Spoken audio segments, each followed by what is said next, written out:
Bukan ditakdirkan menjadi umatnya Nabi Ibrahim, bukan ditakdirkan menjadi umatnya Nabi Musa,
istiqomah menjalankan salat 5 waktu.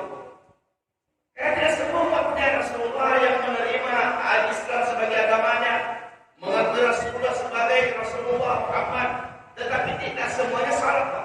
Ada yang tidak salat. Bahkan ada yang pernah saya baca, mayoritasnya justru tidak istiqomah salat, mayoritasnya. Jadi yang istiqomah salat 5 waktu itu minoritas. Lebih banyak tidak salat. Itu menurut saya tidak tahu pernah diteliti atau tidak. Nah, ini luar biasa, Pak. Kita dipilih lagi. Nah, dari sekian banyak orang yang istiqomah salat 5 waktu, kita dipilih lagi hadirin. Senang salat di masjid. Berapa banyak saudara-saudara kita juga salat, tapi salatnya di rumah. Ketika ditanya, kenapa anda tidak ke masjid? Ya saya kan salat juga. Ke masjid itu kan sunnahnya. Nah, dia menganggap sepele salat di masjid. Tapi Allah menganugerahkan kepada diri-diri kita perasaan bahwa salat di masjid bukan persoalan sepele. Salat di masjid adalah persoalan yang besar. Kita ini dapat hidayah untuk memahami ini. Ada saudara kita tidak memahami. Dia salat memang, tapi tidak sedang salat di rumah. Kita dipilih. Nah, di antara orang yang senang salat di masjid, kita dipilih lagi. Berapa tadi yang salat maghrib? Tidak semuanya mau duduk di dalam majelis ilmu. Berapa tadi yang salat maghrib? Berapa saf? Tapi kalau dibikin saf ini paling 2 saf. Tidak semua yang salat maghrib tadi mau duduk di sini. Saya tidak tahu apakah mereka mungkin banyak kepentingannya, ya bisa jadi. Tapi kalau mereka tahu bahwasanya dulu di majelis ilmu pahalanya demikian besar, tentu mereka akan bela-belain datang ke majelis ilmu. Dalam sebuah hadis Nabi bersabda, "Talabul ilmi sa'ah khairun min qiyamil lailah." Menuntut ilmu 1 jam itu lebih banyak pahalanya daripada salat tahajud semalam suntuk. Jadi Bapak ini salah 1 jam ini akan duduk di sini. Pahalanya Bapak ini karena ikhlaskan Allah Subhanahu wa taala, maka ini lebih banyak pahalanya duduk di sini 1 jam ini dibandingkan kalau nanti malam Bapak bangun salat tahajud sampai besok pagi. Ini hadis Pak. Tapi tidak semua orang mau menjalankan hadis ini. Nah, Bapak di antaranya yang mau. Ya, mungkin ada di sini yang selalu ikut kajian, selalu ikut kajian. Di mana kajian dibuat, dia ikut kajian, senang dengan kajian ilmu. Ini yang saya sebut pilihan Pak. Maka luar biasa lagi yang Allah Subhanahu wa taala, kita dipilih, disaring dari berbagai macam saringan, dan kita masih saja tertinggal dari saringan itu. Ya. Tertinggal dari saringan. Hadirin berbahagia. Malam ini mudah-mudahan sudah bisa kita tuntaskan tafsir dari surah Al-Fatihah. Setelah kurang lebih saya lupa antara 13 atau 12 kali pertemuan. Malam hari ini saya prediksi akan selesai. Mudah-mudahan bisa kita selesaikan. Kita sudah sampai pada ayat Siratal ladzina an'amta 'alaihim. Sebelumnya kita bahas ihdinas siratal mustaqim. Ya Allah, tunjuki kami jalan yang lurus, jalan yang benar. Kita sudah tafsir ya, kurang lebih 1 jam. Apa itu maknanya jalan yang lurus? Nah, ini dilanjutkan lagi oleh ayat berikutnya. Jalan yang aku minta ya Allah, yang aku mohon kepadamu, bukan jalan biasa, tetapi jalannya itu namanya siratal. Jalannya siratal ladzina, jalannya orang-orang yang an'amta 'alaihim, yang telah Engkau beri nikmat kepada mereka itu. Yang aku minta, jalan yang aku minta untuk Engkau buat aku melewatinya adalah jalannya orang-orang yang telah Engkau beri nikmat. Nah, ini kita bahas dulu. Nanti belakangan dari maghdubi alaihim waladhdallin. Siratal ladzina an'amta 'alaihim itu kita bahas. Jadi kita setiap kali 17 kali sehari semalam memohon ini, Pak. Ya Allah, anugerahkan kepada saya jalan. Yang mana jalan yang saya inginkan ini Allah adalah jalannya orang yang dulu Engkau telah beri nikmat. Siapa mereka ini hadirin? Ini yang disebut tafsir al-ayat bil ayat. Ada 1 ayat ditafsirkan di ayat lain. Silakan Bapak baca surah An-Nisa ayat 69 sampai 70. Ini tafsirannya surah ini, ayat ini. Jadi siratal ladzina an'amta 'alaihim ditafsirkan oleh An-Nisa ayat 69-70. Apa kalimatnya di situ? May yuti'illaha war rasul. Siapa-siapa yang mau mentaati Allah dan Rasulullah, ulaika 'alaihim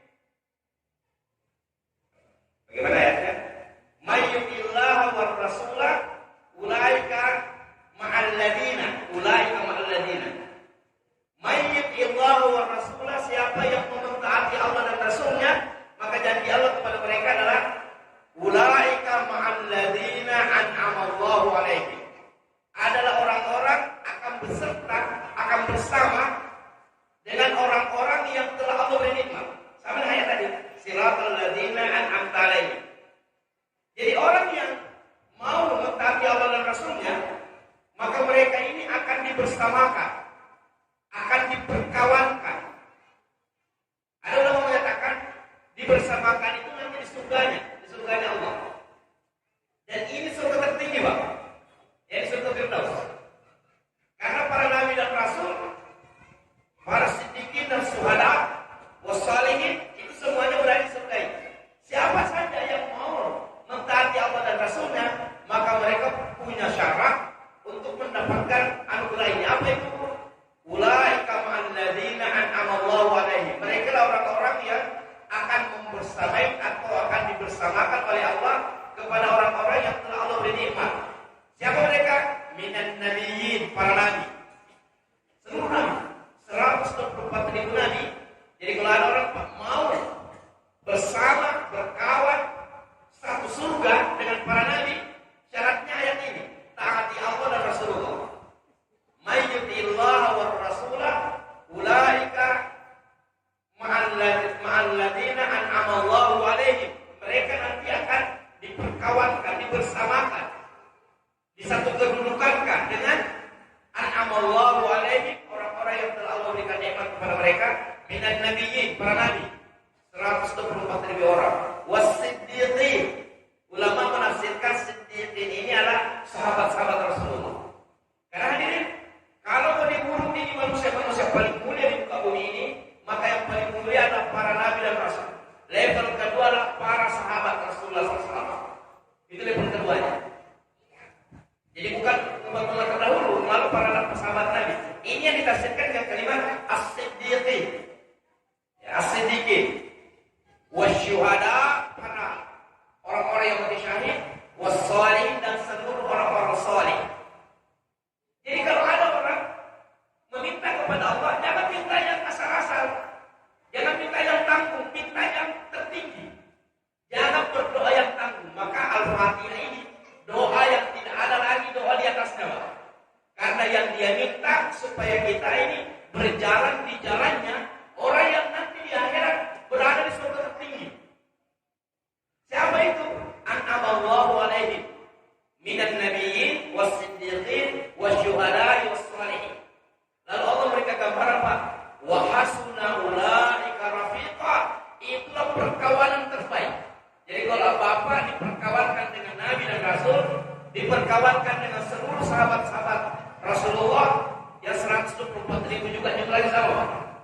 Jadi jumlahnya sahabat Nabi dan seluruh Nabi dan Rasul sama jumlahnya, 124.000 orang.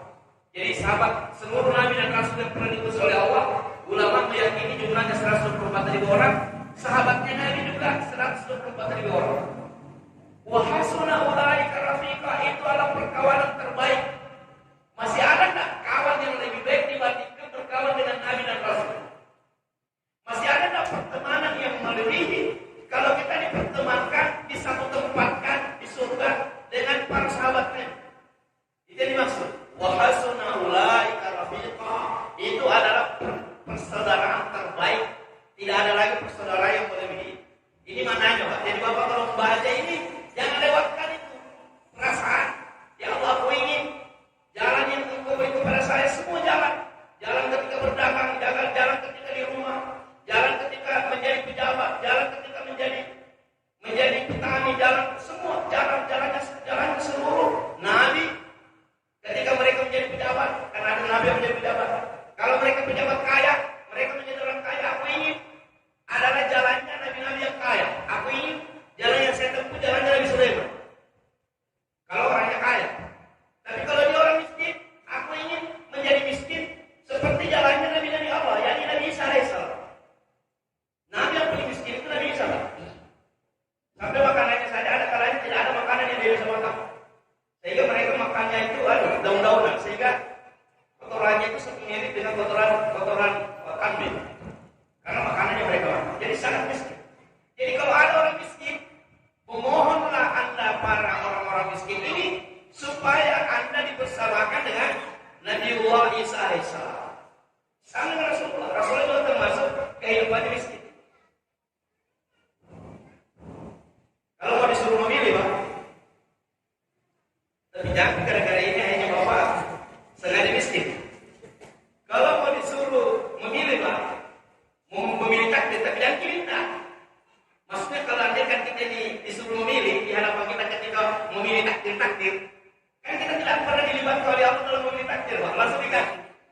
Sekiranya ada visi memilih pada saat mau, dan bangsa, nanti kamu lahir di dunia ini, saya kasih pilihan kepada kamu mau yang mana? Kau mau miskin atau mau jadi kaya? Andai kan kita diberi itu, diberi peluang untuk memilih, maka yang terbaik Bapak memilih jadi miskin. Kok bisa?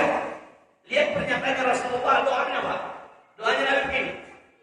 Allahumma, bagaimana? Ahyini miskinan, wa tawaffani miskinan, wahsyurni ma'a zumratil masakin. Itu doanya Nabi Pak. Wahai Allah, hidupkan aku dalam keadaan miskin, matikan aku dalam keadaan miskin, dan nanti di akhirat bangkitkan aku bersama orang-orang miskin. Ini Nabi mendengarnya, Pak. Kalau mendengar ini berarti nanti Nabi ini bersama nanti dibangkitkan itu teman-teman sekeliling itu orang miskin. Tapi jangan gara-gara ini Bapak akhirnya lalu sengaja miskin. Bukan itu maknanya. Ini maknanya Pak. Keutamaannya orang sabar dan miskin itu yang besar keutamaannya. Kalau kuat. Tapi kalau tidak kuat, tidak apa-apa jadi orang kaya bersyukur. Nah, banyak juga sahabat Nabi yang kaya bersyukur. Kita lanjutkan. Jadi pun kalau ada di antara kita ini miskin, meminta miskin tapi jalannya orang miskin terbaik, yakni Rasulullah, jalannya Nabi Isa. Kalau ada di antara kita ini kaya raya, maka minta jalannya orang kaya raya yang sukses.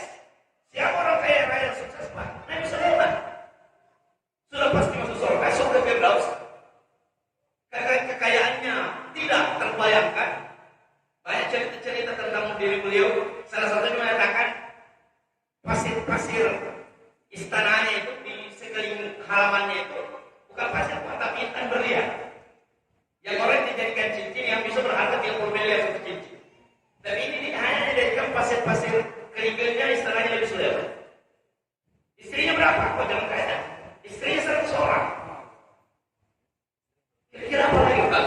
Nah, jadi kalau ada orang di antara ini kaya raya, maka jangan tanggung minta kaya raya dengan jalannya Nabi Sulaiman itu tadi. Ihdinas siratal mustaqim. Jadi kalau Bapak membaca ihdinas siratal mustaqim, itu yang dimaksud Pak. Ya Allah, aku ingin rel, kalau rel kereta api, rel kereta apinya para nabi dan rasul, para sahabat-sahabat Nabi yang aku pendaki. Jangan kasih saya rel yang lain. Jalan-jalannya, apa yang dia buat, bagaimana ketika di malam harinya seperti apa, bagaimana ketika berada di pasar, bagaimana yang dia buat. Aku ingin seperti itu yang buat. Itu mananya Pak. Jadi ini bagusnya ini Bapak memahami di tafsir surah Al-Fatihah, ketika dibaca nanti ditadaburi maknanya. Maksudnya ketika Bapak nanti salat sunnah.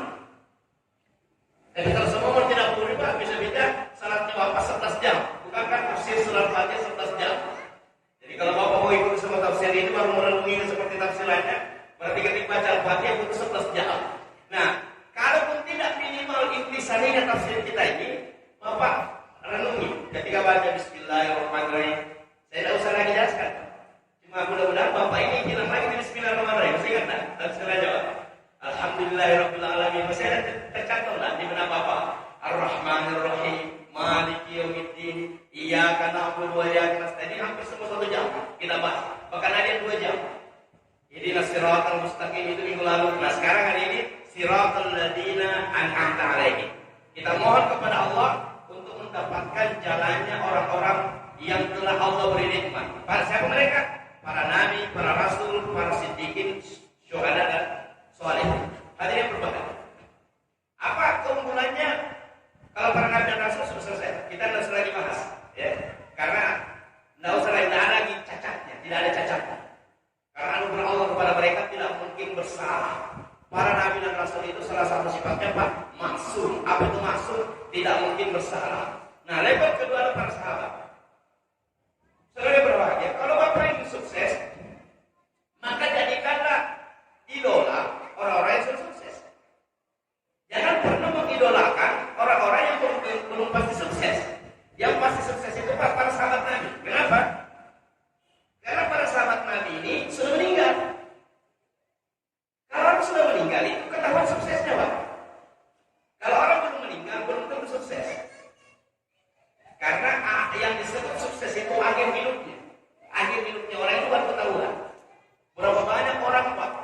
yang dulunya hebat sekali, disebut dia orang luar biasa, tapi di akhir hidupnya justru melenceng dari kebenaran. Maka melihat ini, saudara sekalian, jangan mengidolakan manusia-manusia yang masih hidup selain para nabi dan rasul dengan orang-orang sholihin yang sudah meninggal. Kalau orang yang masih hidup jangan diidolakan. Dalam arti diidolakan, dalam arti seluruh jalannya mau diikuti.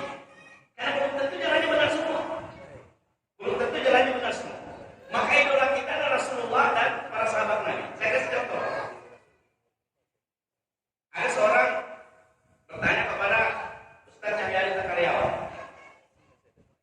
Ustaz, kalau di SMS, Ustaz, saya punya anak.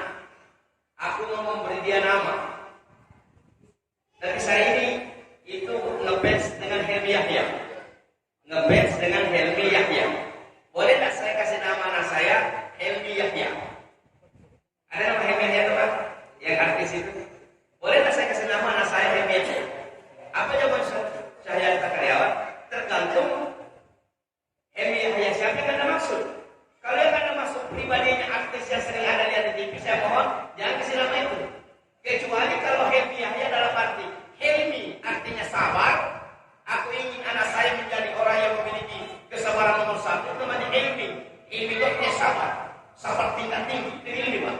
Orang yang memiliki kesabaran tingkat tinggi itu digelar Helmi. Kemudian Yahya itu Nabi Allah bernama Yahya. Anaknya Nabi Zakaria. Kalau maksud Anda memberi nama itu supaya anaknya Anda bisa Hilmi, sabar tingkat tinggi, dan ingin mengidolakan Nabi Yahya, tidak apa-apa. Tapi kalau yang Anda maksud supaya anak Anda memiliki sifat dan kesuksesan seperti Helmi Yahya, lebih jangan. Lebih jangan. Kenapa Ustaz? Bukan Helmi Yahya sukses? Iya, menurut kamu sekarang. Ini contoh saja Pak. Kan dia belum meninggal.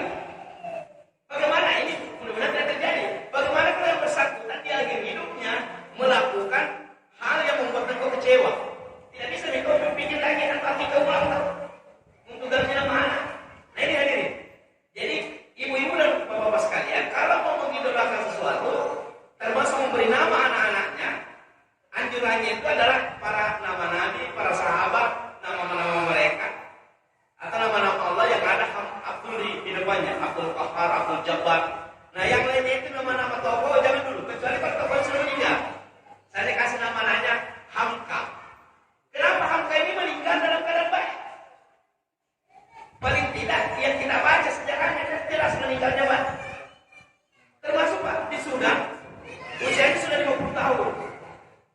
50 ayat 80 lebih. Itu mau meminta diganti namanya. Karena namanya Pak Muammar Gaddafi. Gara-gara Muammar Gaddafi itu di akhir hidupnya itu kan ada cerita-ceritanya. Begitu kira-kira Pak. Jadi mulai hari ini jangan mengidolakan sehebat apapun manusia itu yang masih hidup. Kenapa? Karena belum tentu dia mengakhiri hidupnya dengan sukses. Salah satu sahabat Nabi, ketika Nabi berada di sebuah forum, saya lupa berapa orang yang hadir, tapi yang hadir salah satunya adalah Abu Hurairah. Apa pernyataan Nabi? Salah satu di antara kalian akan gigi gerhamnya itu lebih besar daripada bukit Uhud di neraka. Ngeri mendengar kata ini Nabi ngomong di hadapan sahabat Pak. Kalau ngomong di hadapan kita ya mungkin kita masih menganggap wajar. Ini di hadapan sahabat ngomong salah satu di antara kalian nanti gigi gerahannya lebih besar daripada gunung Uhud di dalam neraka. Maka apa fokusnya di Abu Hurairah? Setiap dia ingat nama-nama yang ada dalam majelis ini, dia ingat sekali. Setiap mati lagi satu, berarti bukan dia yang dimaksud. Karena dia meninggal ketahuan, tidak murtad. Pasti dia masuk nabinya yang hidupnya murtad. Karena tidak mungkin ada orang masuk neraka dengan gigi gerham besar, kalau dia tidak murtad. Meninggal lagi satu, meninggal satu. Lalu dia selalu berpikir jangan sampai diriku. Jangan sampai diriku yang terkena hadis ini. Tiba-tiba semua sudah meninggal, pasti berdua. Abu Hurairah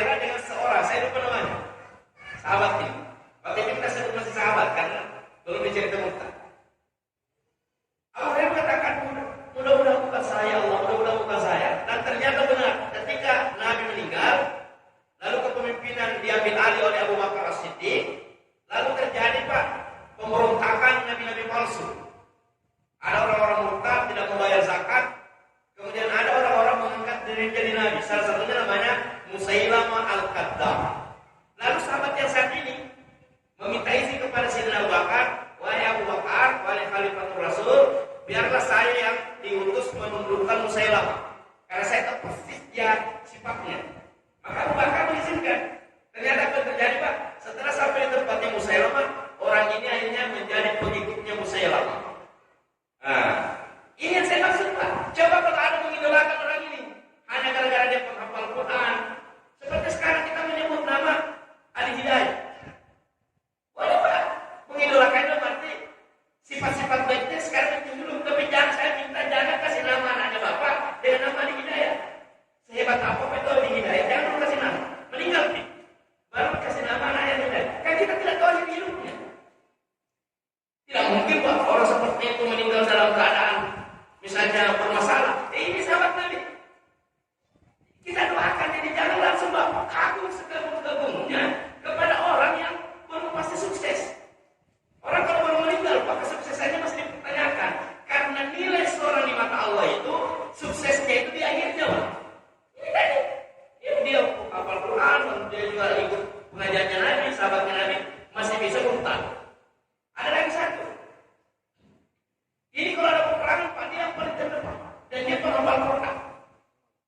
Ketika dikirim untuk berperang melawan pasukan Romawi, tiba-tiba dia terlintas di sebuah daerah, muncul seorang perempuan yang memikat hatinya. Di bentengnya ini musuh, muncul dia perempuan yang memikat hatinya, orang Romawi. Ya, dia orang Arab, lalu yang dia lihat ini orang Eropa. Dia tertarik untuk perempuan ini. Ini karena sahabat, Pak. Nanti Bapak baca sejarahnya. Apalagi kalau hanya selevel Ustaz Abu Somad, selevel Ustaz Ali Hidayah, saya yakin beliau istiqomah akhir hidupnya. Cuma menurut saya, jangan ke level mereka, Pak, level sahabat saja bisa goyang. Jadi itu yang saya maksud. Apa yang terjadi hadirin? Sahabat ini akhirnya mengirim surat. Wahai Adinda, bagaimana caranya supaya Adinda pernah jatuh ke dalam pangkuan saya? Dia balas itu perempuan. Mudah saja. Tinggalkan agamamu, pilih agama saya, maka saya akan jatuh di pangkuanmu. Betul, Pak. Dia akhirnya masuk agamanya ke perempuan. Ini yang saya maksud. Makanya sekarang hadirin, mulai hari ini berdoalah baik-baik dengan doa ini. Ihdinas siratal mustaqim, siratal ladzina an'amta 'alaihim. Ini doa terhebat, Pak. Ya Allah, aku ingin jalan yang aku dapat, jalan aku ikuti adalah jalannya orang yang telah Engkau beri nikmat. Siapa mereka, Pak? Yang sudah jelas pasti mereka sukses. Jadi para sahabat yang mati dalam keadaan masih statusnya sahabat. Ada pun dua orang bukan lagi sahabat. Yang orang tadi tidak disebut sebagai sahabat. Berikutnya lagi. Ini untuk menggambarkan, Pak, jangan mudah mengidolakan seseorang. Boleh lepasnya mengaguminya dalam arti apa yang dia buat, saya mau contoh-contoh boleh, tapi jangan sampai mengidolakannya sampai seakan-akan dia ini, ya seperti tadi, salah satunya memberi nama anak. Kalau Bapak memberi nama anak dengan namanya, seakan-akan itu sudah lain lagi penghargaan Bapak kepada orang itu. Sunnahnya tidak begitu, Pak. Ada yang berbahagia. Ada seorang, ini dari kalangan tabi'in, ini dari kalangan sahabat. Ini 25 tahun kerjanya muadzin, kerjanya muadzin. Ada dalam sebuah riwayat dikatakan, orang kalau istiqomah dan selama 12 tahun dijamin baginya surga. Ada di sini yang 12 tahun azan terus. Subuh azan, subuh asar, ada maghrib, ada kira-kira sini. Jadi ada cara, Pak, Bapak bisa dijamin masuk surga. Jadi muadzin selama 12 tahun. Nah, jadi ada kelebihannya. Bayangkan, Pak, berapa banyak orang salat gara-gara Bapak. Ada orang pergi ke masjid menunggu suara azan. Kalau tidak ada suara azan, tidak ke masjid ya. Jadi hebatnya muadzin ini, Pak. Muadzin itu hebat. Makanya kenapa Nabi katakan, sekiranya orang tahu kelebihannya muadzin, maka mereka akan berlomba untuk menjadi azan, untuk azan. Tapi ya kita juga sadar diri juga. Kalau suaranya membuat orang ngantuk, kasih dulu yang nadanya bagus-bagus. Hadirin berbahagia. Ini 12 tahun, Pak. Bahkan ini dari riwayat, ini tadi 25 tahun jadi muadzin. Berarti sudah 2 kali lipatnya daripada janji ini. Suatu saat, ini juga menjadi berbagai, bukan ya namanya itu, Pak, memang ngeri ini, Pak. Makanya berusaha istiqomah. Sedikit saja jalan bisa kita dibuat dia lalai, bisa saja melalui titik jarum itu, hanya kita terpleset, dimasuk ke setan kepada kita, hanya kita ikuti dia. 25 tahun jadi muadzin. Nanti Bapak cari sejarahnya. Dia naik di menara. Kenapa ada menara dulu itu Pak sampai ada tangga-tangganya? Karena mereka azannya di menara. Oke, corolan itu baru dia keliling begini. Ya begini modern. Nah, ketika hayal salah hayal para kan nengok kanan nengok kiri. Nah, di saat dia selesai azan, tiba-tiba dia nengok ke bawah. Di bawah itu ada perempuan cantik. Ini rata-rata terpengaruh sama perempuan. Perempuan cantik ini tiba-tiba dia terpesona. Ini 25 tahun jadi mati, Pak. 12 tahun saja dia jadi masuk surga. Kalau mati maksudnya dalam keadaan istiqomah.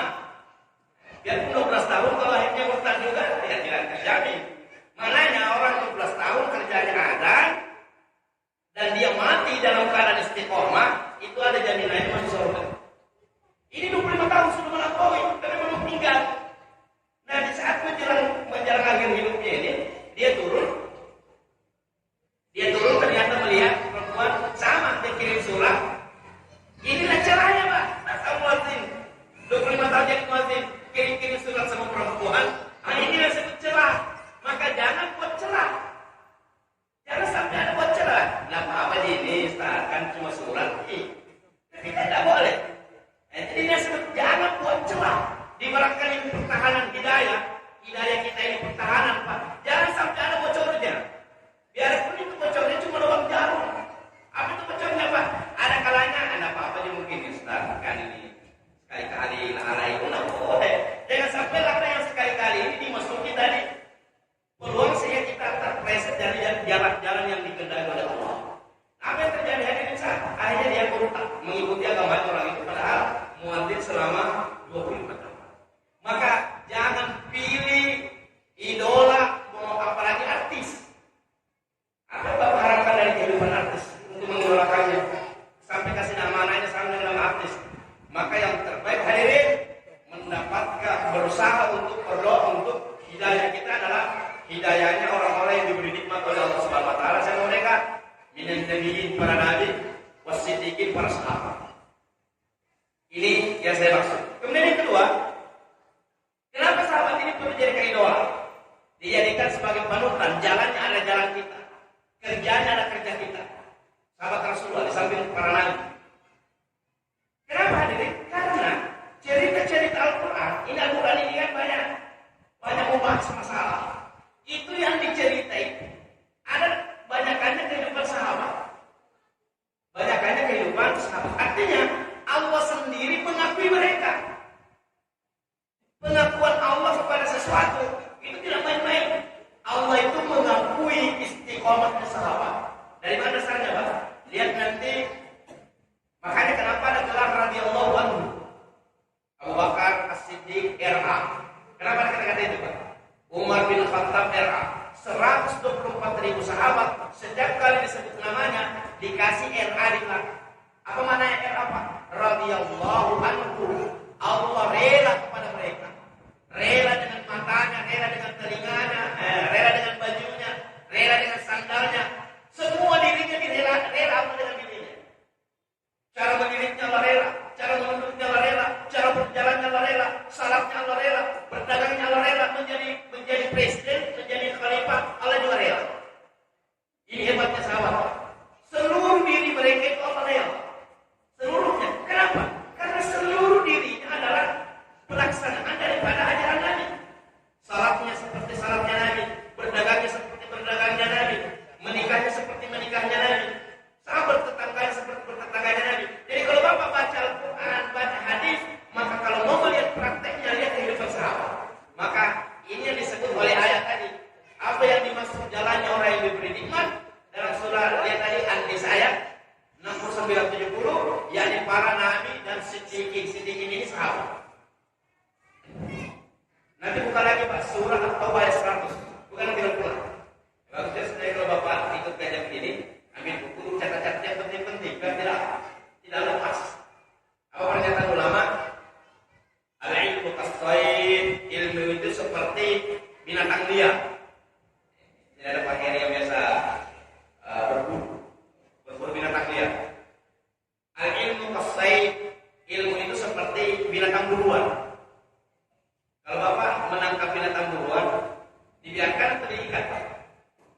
Kalau sudah tertangkap, masih hidup, diikat ya.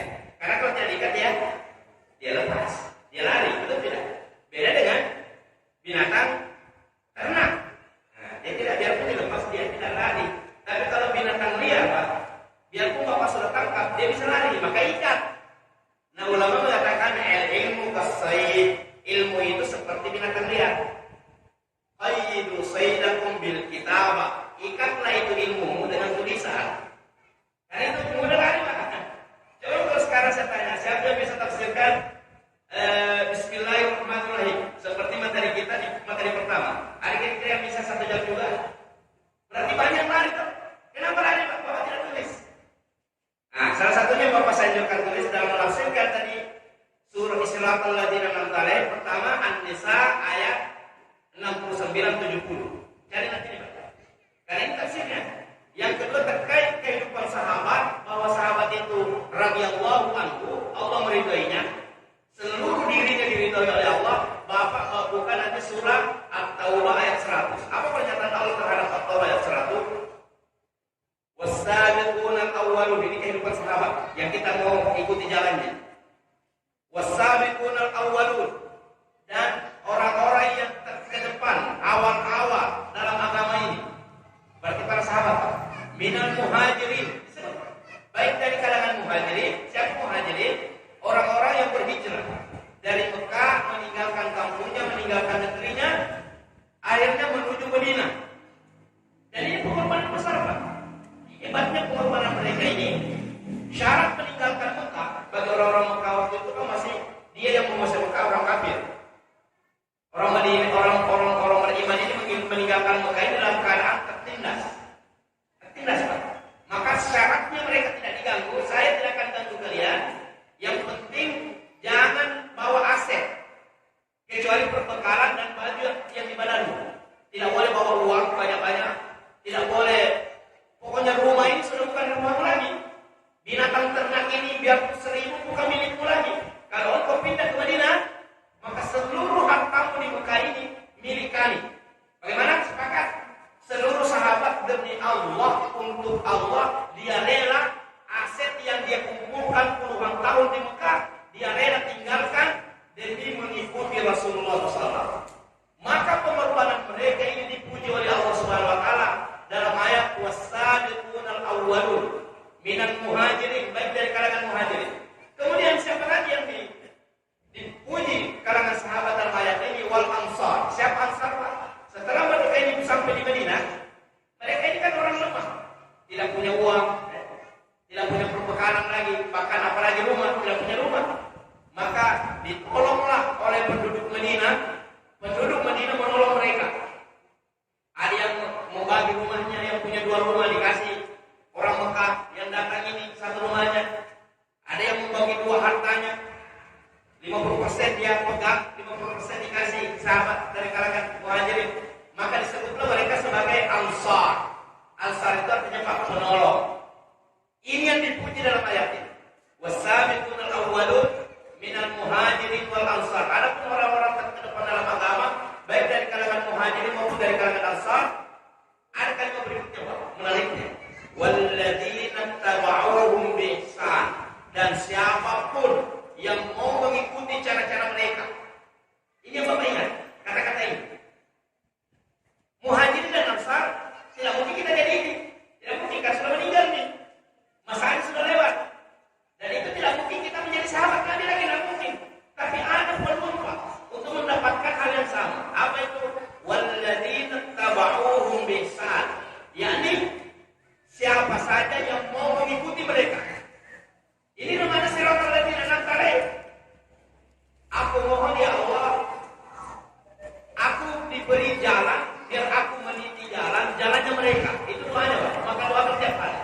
Makin sering salat Bapak, makin sering Bapak salat, maka makin banyak doanya. Betul tidak? Kalau cuma Bapak salat wajib saja, berarti Bapak hanya 17 kali sehari semalam berdoa dengan doa ini. Tapi kalau Bapak salat sunat lagi, apalagi bisa mengikuti salat sunat yang saya anjurkan itu 106 rakaat setiap hari. Sebelum tidur salat tasbih 4 rakaat. Baru salat taubat 12 rakaat.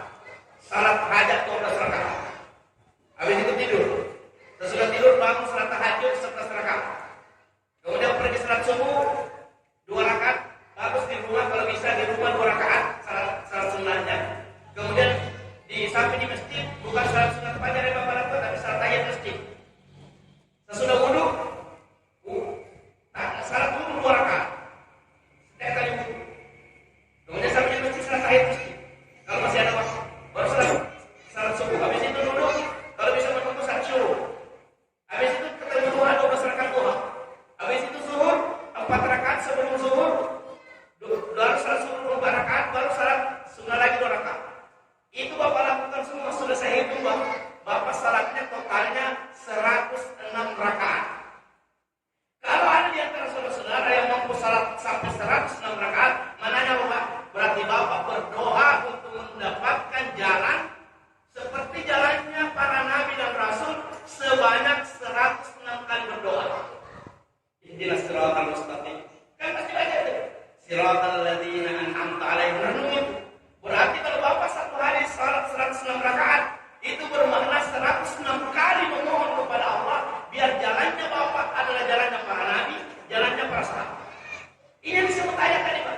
Walladzina tabauhum bi ihsan. Adapun orang-orang yang terdepan dalam agama awal-awal dalam membawa agama ini, apa mereka? Baik dari muhajirin maupun dari kalangan ansar dan siapapun yang mengikuti mereka. Termasuk Bapak. Sampai akhir zaman ini berlaku ayat ini. Siapa saja mau mengikuti muhajirin, mau mengikuti ansar, maka radhiyallahu anhum wa radu'an. Allah akan rela dengan mereka.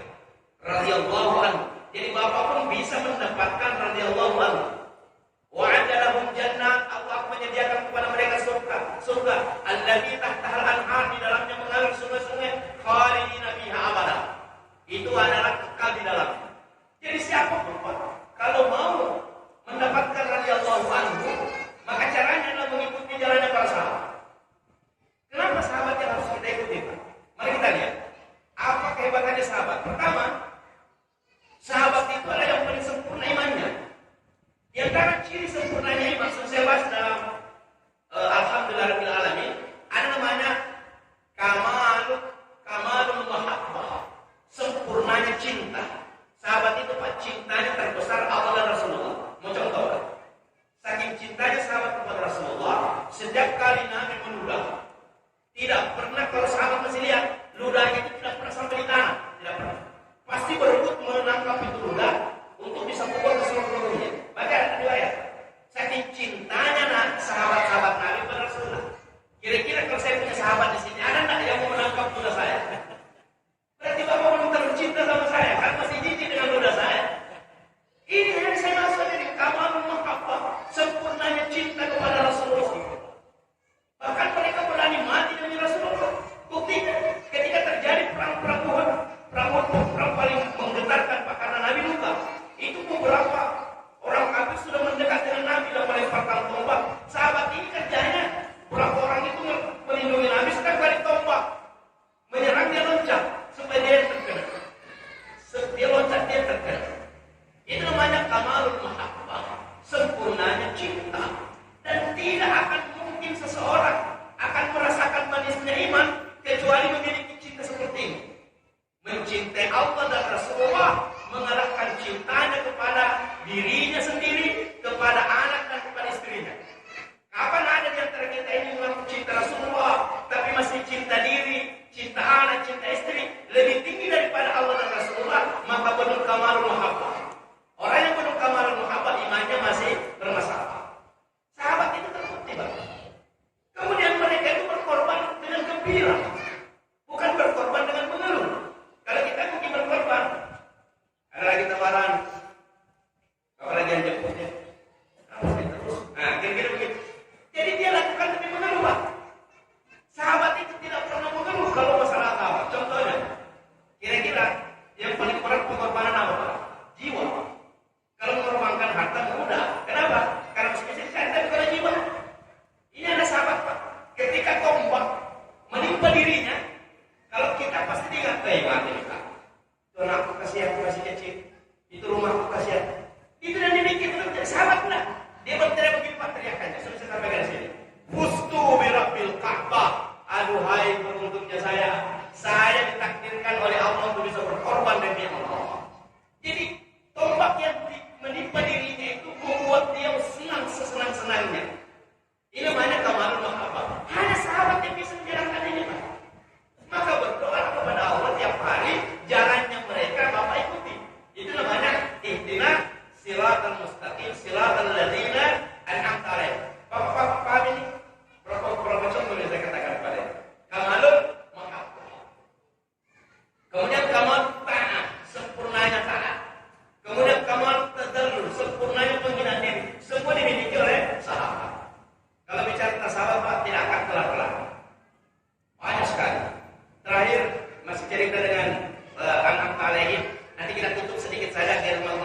bersabda, la hijrata ba'dal fath. Tidak ada lagi hijrah sesudah menaklukkan Mekah. Walakin niyatun wa jihadun. Tetapi yang ada sisa niat dan jihad. Sisa dua hijrah sekarang. Hijrah niat dengan hijrah jihad. Tapi hijrah keempat, orang Mekah tidak boleh lagi pergi dari Mekah. Kenapa? Karena Mekah boleh lagi pergi dari Mekah. Tidak ada lagi ancaman, tidak ada lagi intimidasi. Tapi hijrah dalam arti niat dan jihad itu berlaku sampai kiamat. Apa itu hadirin? Hijrahnya adalah bagaimana berusaha meninggalkan hal yang tidak disenangi oleh Allah menuju yang disenangi oleh Allah. Mulai hari ini setiap hari Bapak cari kekurangan diri. Kalau perlu tanya istrinya, tanya anak-anaknya, bikin di buku list kekurangan diri saya, tempel di dinding. Baru berniat saya mau hijrah. Bapak ini kayaknya masih suka marah-marah. Ya Allah, aku ingin berhijrah meninggalkan ini. Jangan mati sebelum berhijrah. Yang kedua apa? Yang ketiga apa? Yang keempat apa? Itu disebut hijrah ma'nawiyah. Ini tidak akan berhenti. Jadi kalau Bapak berniat melakukannya karena hijrah, mencontoh-contoh sahabat, berniat meninggalkan yang jelek menuju yang terbaik, itu namanya hijrah. Yang kedua bisa juga hijrah seperti hijrahnya yang mereka maksud, seperti sahabat meninggalkan kampungnya pergi ke Mesir berdakwah, meninggalkan kampungnya pergi ke Syria berdakwah, sampai meninggal di Syria, meninggalkan kampungnya pergi ke Turki berdakwah. Boleh Bapak melakukan itu, jangan tinggal di rumah terus. Sekali-kali tinggalkan rumah untuk berdakwah di jalan Allah. Insya Allah mudah-mudahan Bapak juga masuk kategori al-muhajirin. Kalau di rumah terus, memang banyak berhijrah pada urusan dunia. Ya, pergi ke Amerika urusan bisnis, itu banyak lakukan. Pergi ke Mekah, pergi ke Singapura urusan bisnis. Tapi ada nggak di antara Bapak yang mau mengorbankan hartanya, bukan mencari harta, pergi ke Singapura membiayai perjalanannya demi agama? Ini yang contohnya sahabat Pak. Dia biayai dirinya, bukan minta kepada Nabi. Ada wajarannya Rasulullah, saya mau hijrah, ada wajaran nggak? Ini enggak. Nah, ada nggak di antara saudara-saudara yang berani begitu? Siap membiayai perjalanannya, siap meninggalkan anak dan istrinya, ya berapa hari saja demi agama. Ini namanya mencontoh-contoh pemuhajirin. Kalau Bapak tidak siap, minimal kalau ada yang membela agama, Bapak tolong. Jangan biarkan ya berperang ini. Nanti saya lihat-lihat nih. Jadi kalau Bapak tahu ada pembela-pembela agama, ada pejuang-pejuang agama, Bapak bantu dia. Berarti Bapak menjadi ansar. Itu maksudnya Bapak. Kalau tidak menjadi muhajirin, jadi biasa. Terakhir, ini penutup dari surah Al-Fatihah. Ghairil maghdubi alaihim waladdallin. Ya Allah, jangan sampai aku diberi jalan dari dua jalan. Yang pertama jalannya orang sesat, yang dimetipu. Bukan, jalannya orang yang dibenci. Al-maghdub. Siapa itu Al-maghdub? Nanti Bapak buka tafsirnya. Yang disebut Al-maghdub tahu kalau itu benar, tapi tidak mau diikuti. Tahu benar, tapi tidak mengikuti. Siapa yang dimaksud Pak? Yahudi. Yahudi ini kerjanya semua dia tahu. Ini baik, tapi dia tidak melakukan.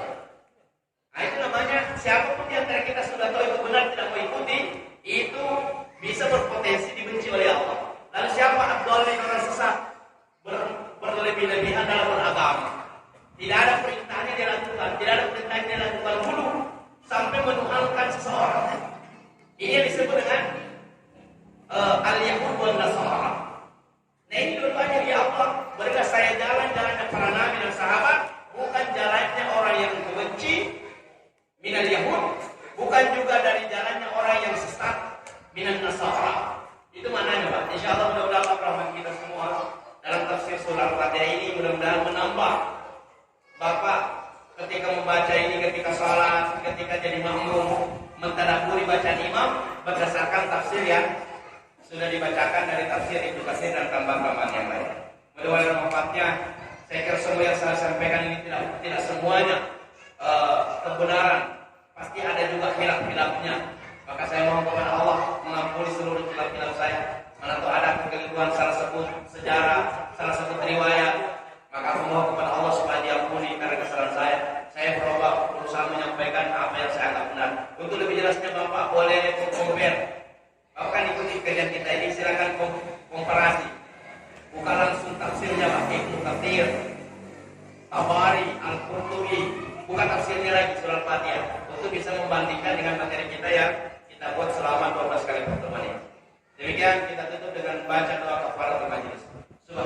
Subhanakallahumma wa bihamdik